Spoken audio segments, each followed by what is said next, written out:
මචං මේ බල මේ උඩින් එක අඳුරනවද? මං හිතන්නේ ගොඩක් කට්ටිය අඳුරනවා. මූ තමයි අසංක සංජීව කියන්නේ.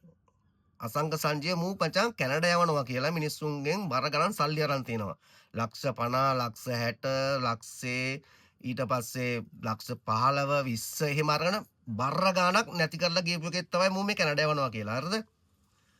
උඹලට අපි කඩ කැඩෙනකන් කතා කරලා කියනවා "ඇයි බං රජයේ දෙයක් තියෙනවා ඒ රජයට සම්බන්ධ වෙලා ඒක රෙජිස්ටර් වෙලා එතන කොහේ හරි තියෙනවා නම් ඒ යන තැන බට කොහෙද යන්න ඕන UK යන්න ඕනද ඇමරිකා යන්න ඕනද අනේ එතන රෙජිස්ටර් වෙලා යනවා නම් කිසිම බරපැනක් නෑ උඹලට කිසිම ආපහු උඹලට ප්‍රශ්නයක් වුණොත් ආපහු සල්ලි හරි ගන්න පුළුවන් මේ වගේ හොරුන්ට සෙට් වුණොත් උඹලට සල්ලි ගන්න පුළුවන්ද මචං මේ වගේ හොරුන්ට අහු වෙන්න එපා අන්න ඒක තමයි මෙච්චරෙන් උඹලට හැමදාම කියන්නේ දන්නවද මේ මූ ඉන්නවා තව එකක් ඉන්නවා මූත් එක්කම තව සාපි කියලා එකෙක් හරිද මම හිතන්නේ සාපි තමයි උගේ නම අර සාපි නෙමෙයි හොඳේ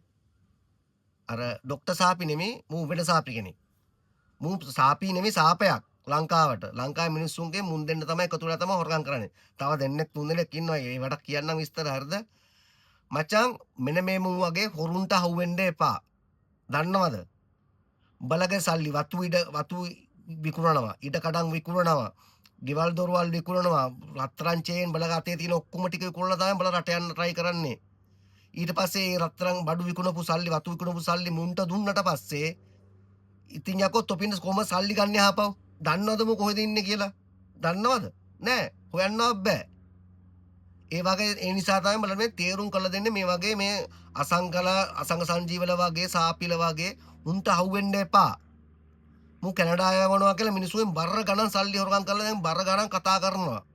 මල්ලි මේක කියන්න මෙන්න මෙයා ඉන්නවා මෙයා ඉන්න